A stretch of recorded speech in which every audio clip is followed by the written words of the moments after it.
Okay, this is chapter 6. You see that V with the 1 behind it? That is a 6, so it'd be 5 plus 1.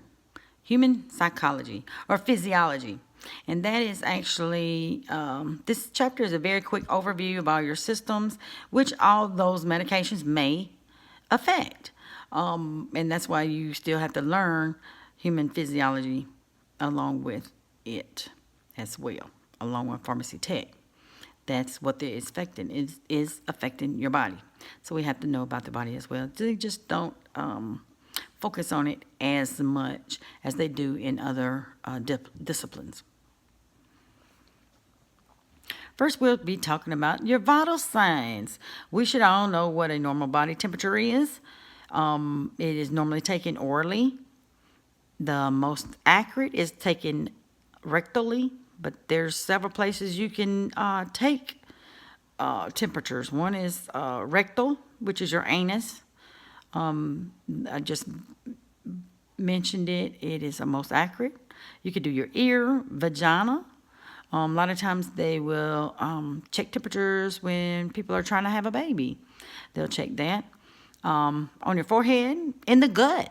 You might have to swallow something. It's something that they'll let you swallow, and it tells temperature. I think one even goes through the little tube, and then they check your temperature. We also know it should be 97.8 to 99.9, and right in the middle is what? 98.6. So your 98.6 is right in the middle, and that would be a wonderful, perfect body temperature. So let me go back up. Vital signs of the human body. Vital signs are measurements of different psychological, physiological statistics, often taken by health professionals in order to determine basic body functions. Taking vital signs means recording body temperature, blood pressure, respiratory rate, and pulse. And at times, they will ask pharmacy techs to do this as well. And it depends on where you work at. Do they offer blood pressures? Do they offer a set of vital signs? And some do. Some of your places do. CVS used to. They also teach you how to give shots. It really depends on where you're working at. So we talked about temperature. Blood pressure. Blood pressure is the pressure exerted by circulating blood upon the walls of the blood vessels. And that's exactly what it means. It is the pressure that is in your body. If you don't have good blood pressure or you don't have enough pressure, then you're not getting perfused and you're not getting all the nutrients you need. If it's too high, same thing. A sphygmomanometer, that is what they call the blood pressure cuff. It is a sphygmomanometer. We use a sphygmomanometer and stethoscope to measure BP, and our perfect normal is 120/80.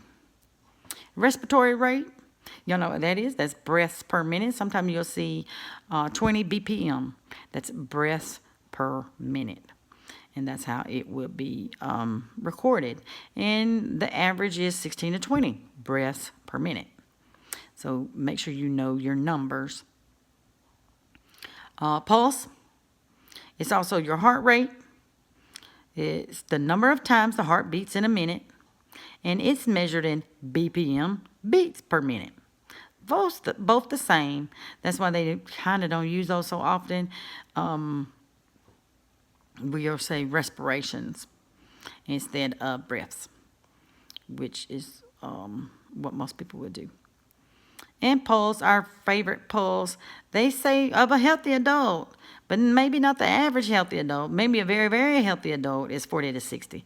I want y'all to know that that is a misprint. I have seen one test where you had to choose between 40 to 60. That is a very, very, very healthy adult. Most of the time it's going to be 60 to 80. Okay? 60 to 80. So your body temperature, go back up. Body temperature should be between 97.8 and 99.1. What's right in the middle? 98.6. Blood pressure, our perfect is 120/80. Respiratory rate, 16 to 20. And our pulse, 40 to 60. And I want y'all to put 60 to 80 down there. Okay?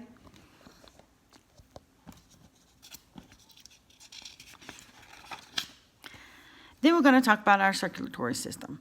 And a lot of these meds will be affecting your circulatory system. That is what, everything in your blood, everything that's going on with it. The circulatory system is the system which passes nutrients, gases, blood cells, hormones to and from the cells in the body. It helps fight disease, stabilize pH.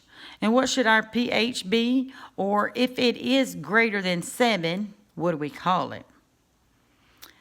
And they mention that right here. pH less than 7 is acidic.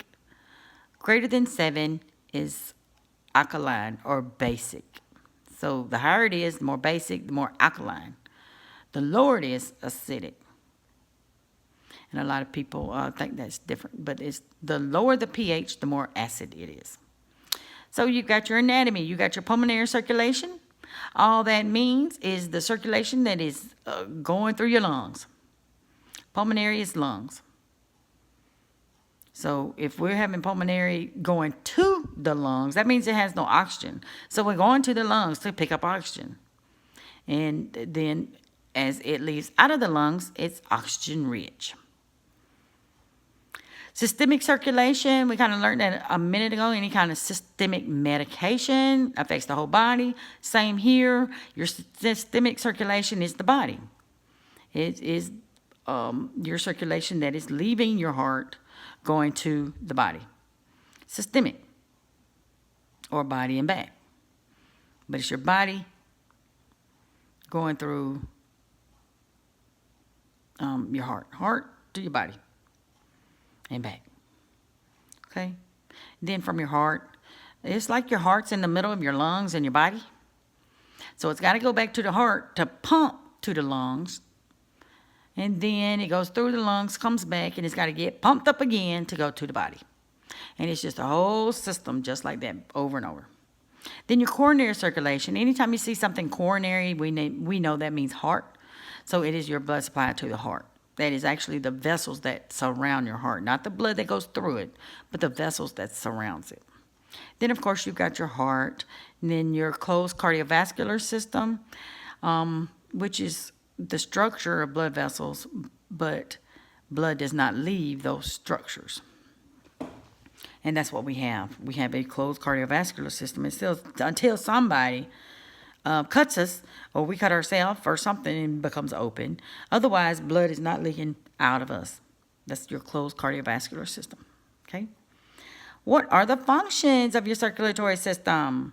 Transport of nutrients, removal of waste, distribution of hormones, immune system protection, and defense against disease, temperature regulation. So we got a lot of things that's going on with your circulatory system. Most of those things you can recall: transport of nutrients, removal of waste. If it don't travel out the way after what's been used has been used, it causes waste products in our blood. So that is also what it does. It takes that out. Protects and defends against diseases and temperature regulation. Common medical conditions associated with your circulatory system and that they will be ordering medications for is arteriosclerosis. And a lot of people will have Plavix or something like that. It is a disorder of your arteries caused by fatty acids on the artery walls. It kind of occludes your arteries from working as well as they should. And it's called arteriosclerosis. Edema. Always, you're going to hear it. Too much fluid in the body. And a lot of people take medications for that as well. Hemorrhage means condition of blood loss from your blood vessels. Hemorrhage, you bleed. Thrombophlebitis. It's a swelling or inflammation of a vein caused by blood clots. And just in that word, you can tell what it means. Think about some of your root words. Thrombo means clot. Phleb means vein. Itis means swelling. So you put it together, it's swelling or inflammation of a vein caused by a clot. So if I was to just use those root words there, or that one root word, thrombo means clot, the vein, itis. So I got clot, vein, swelling. And that's what makes that word. Then we have our digestive system. We all know what is there. We use this every day. Of course, we use circulatory too, but this is your digestive system. The first part of your digestive system, and the most part that starts off everything, is your mouth. Underline, I don't think I have not underlined it, but digestion starts before the actual first bite, as smell triggers the salivary glands. Once food is broken down, or we chew it to break it down, and that is what's happening in the mouth. Your pharynx, also another name, is your esophagus. And it also branches off. It's like your esophagus branches off from the pharynx. Your pharynx is where food goes through. So it is a transport to your esophagus. And most people know about their esophagus. That's the long thing that is a muscular tube, and it has food passing through it. I was trying to say it a different, simpler way, but it's just a tube where your food goes down into your stomach. But it's got to pass the pharynx first, and then your esophagus into your stomach. Know that the stomach is a sac-like organ with strong muscular walls. Once it leaves your stomach, it goes into the small intestine, where they don't have a category for that or a underline for that. But I did underline small intestine. So it goes from your stomach into your small intestine. That's at the beginning. And a lot of water, stuff like that, is reabsorbed there. And then to your colon. And your colon is at the end. That's what most people think when they are saying bowel movements, stuff like that, is your colon. By their accounts, it normally takes about 36 hours for stool to get to the colon. That's your digestive. And you see they're just touching on some things that you may have to just bring back. Hopefully you know these things. I'm sure you do. But if you don't, this one might jog some memory where you have to go find it. But for your immune system, the immune system refers to the system of biological structures and processes that help the body fight disease and destroy pathogens. So that's your immune system. It fights disease and destroys pathogens. Underline, the center of the body's immune system is called the lymphatic system. So we need to know that. The center of the body's immune system is called the lymphatic system.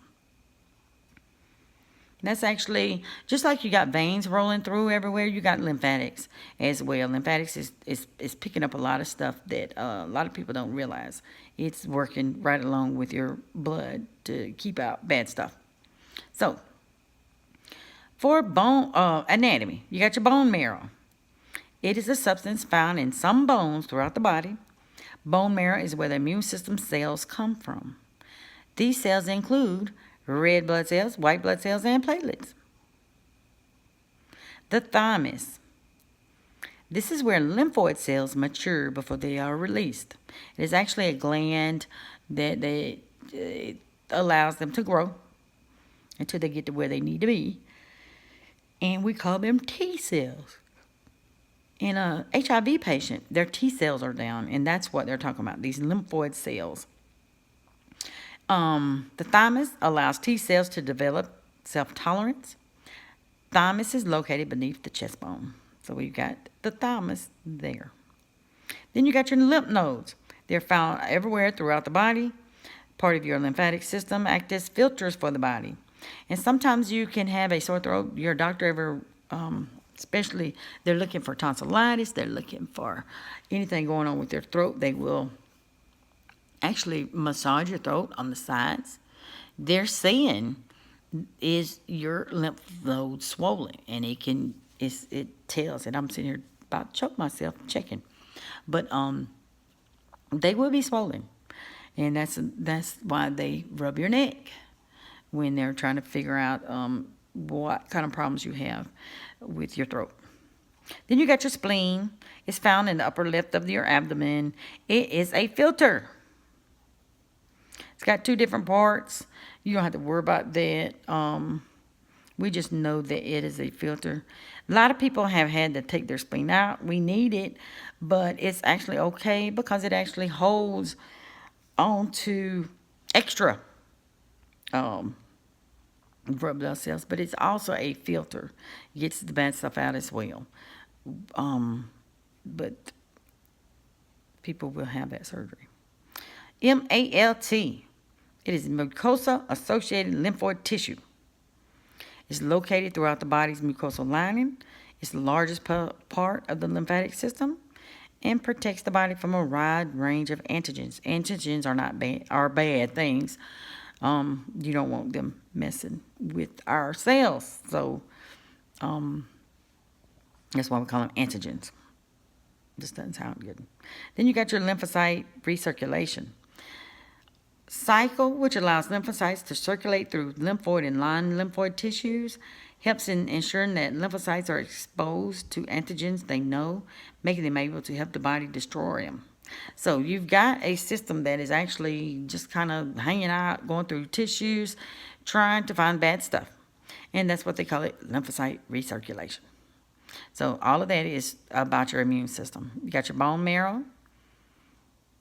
You got your thalamus with the T cells. You got your lymph nodes that are part of your lymphatic system, found everywhere. Your spleen acts as a filter. Then MALT, mucosa-associated lymphoid tissue. And it's kind of everywhere too. Then you got your recirculation. It's actually trying to go through the cells, pick up stuff so it can get out of the cells. Then you have your musculoskeletal system. It is a system that gives humans the ability to move. It provides support, stability, and form to the human body. So it provides support, stability, and form.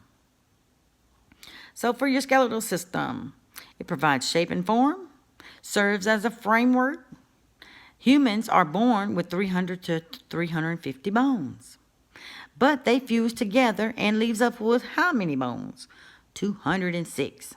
There are different kinds of bones. We're not going to go digging and all this stuff, but you need to know your basics. Long bones, short bones, flat bones, irregular bones, and sesamoid bones. Sesamoid bones are mostly in your face. That's where your sesamoid bones are. The muscular cells, that was the skeletal, and then muscular. A lot of times they are put together because we have to have muscles for the skeleton to stand up. We have to have vice versa. If we don't have a skeleton, how are we going to stand up anyway? I don't care how many muscles you got. So those two work together. Musculoskeletal system is the human body has 3 types of muscles. You got your cardiac muscles. Of course, that's your heart. You got your skeletal muscles and your smooth muscles. Skeletal muscles are the muscles that we move. We move them. We tell our arm to pick up and we put it back down. That is skeletal. Smooth muscle is located in the smooth parts, such as the esophagus, that actually churns your food all the way down to your stomach. It moves it all the way down. Smooth muscles. Your stomach, those are smooth muscles. So smooth muscles are mostly involuntary stuff that's happening. Skeletal is your voluntary stuff. Cardiac is also involuntary. It happens. It's just doing its own. That's your cardiac muscles. Do also know you have 600 muscles. 206 bones, 600 muscles. Okay? They're just overviewing these. Okay? Then you got your nervous system. The nervous system consists of a network of specialized cells or neurons, which coordinate a person's activity. You got neurons all the way through your body. It's kind of like your electrical wiring all the way through your body.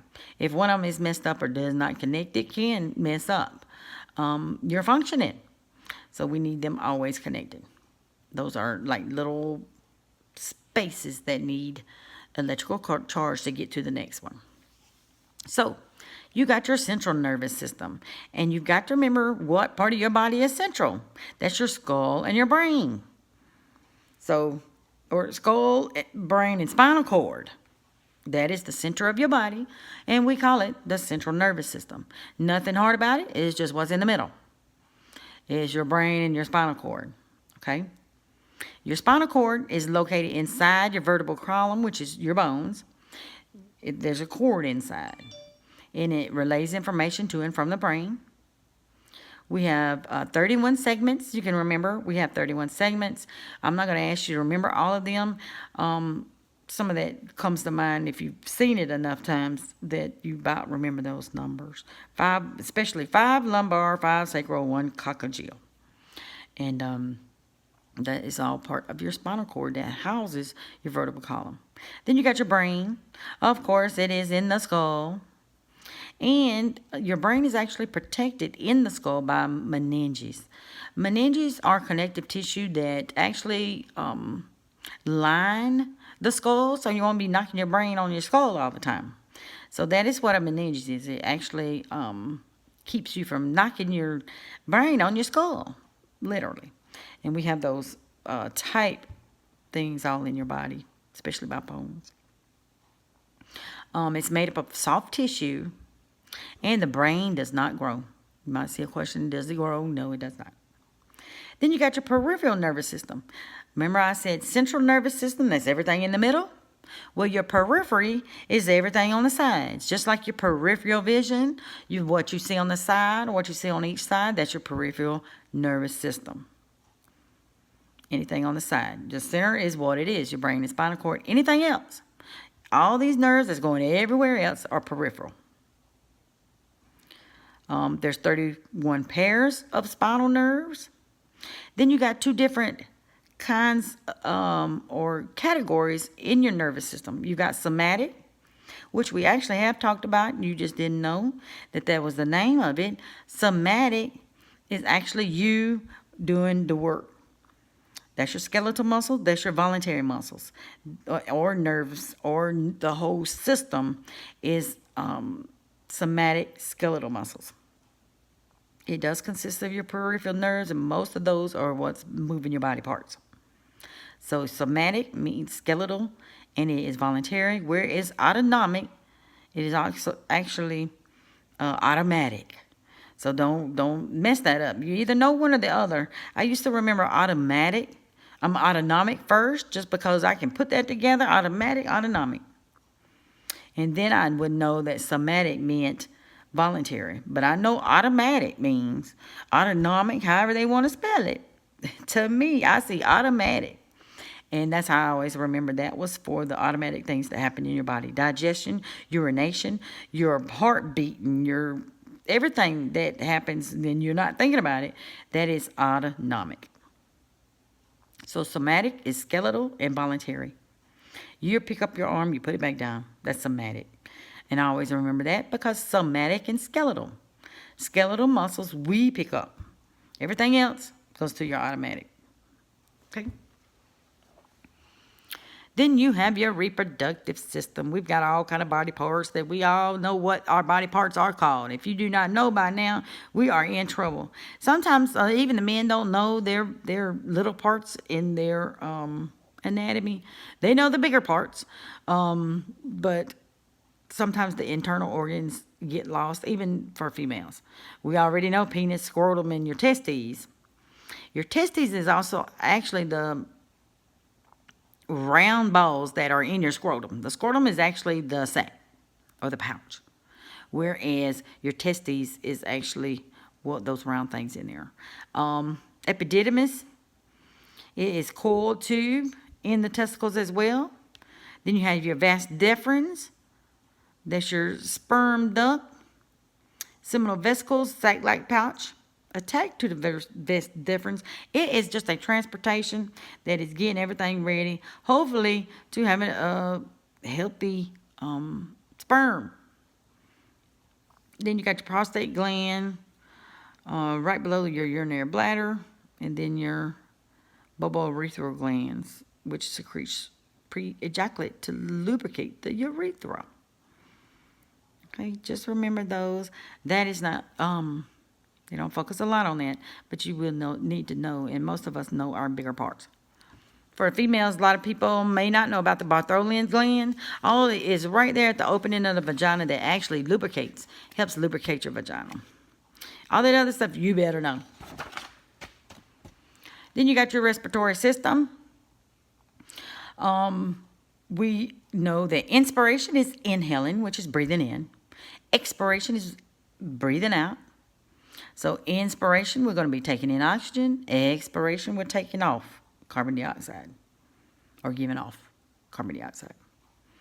Then it consists of all those parts there: your nose, oral cavity, pharynx, larynx, trachea, bronchia, lungs. That is all part of your respiratory system. And then they they divide it up to your upper respiratory tract and your lower. Your upper is everything: your nose, nasal cavity, sinuses, ethmoid, air cells. That's just all little bitty stuff in your nose, sinuses. Then you got your larynx, your trachea. Your trachea is what they will put a hole in if you get to choking or need help breathing, or in this block. They will put a hole there in the trachea. But your lower respiratory tract, if you just remember that, it starts right there at your bronchial or bronchi, which you have your tube, which is the trachea. And then when it branches off, they call that bronchi. Bronchis branch off from your trachea. So just remember, you got your trachea, that's the tube going down. When it branches off, that's called your bronchi. And always, that's how I remembered it. Bronchi branches off. And then it goes to your bronchioles, just like your veins and arterioles. That is just the smaller version. And then it goes into your lungs and does what it does, and then goes further into your lungs to your alveoli. It's kind of out of order, but that is how it happens. Got to go to your bronchi first, bronchioles, then inside your lungs, and then the little bitty sacs at the end of the process is called your alveoli. Then you have your urinary system. The urinary system is a system that's responsible for filtering out excess fluid and substances from the bloodstream. A lot of times, some of the medications that we'll be handing out will affect their urinary system. It may make it smell, it may make it color. Sometimes this is included in your teaching, what it might do to your urine. So just know that you need to know that filtering, your urinary system is a big filtering system. Organs of the urinary system, you got your kidneys, and we got two of them, one on each side of the spine. You got ureters. There's actually two of those as well. That comes from your kidneys to your bladder. So your ureters are way up further. You got kidneys, then your ureters, then your bladder.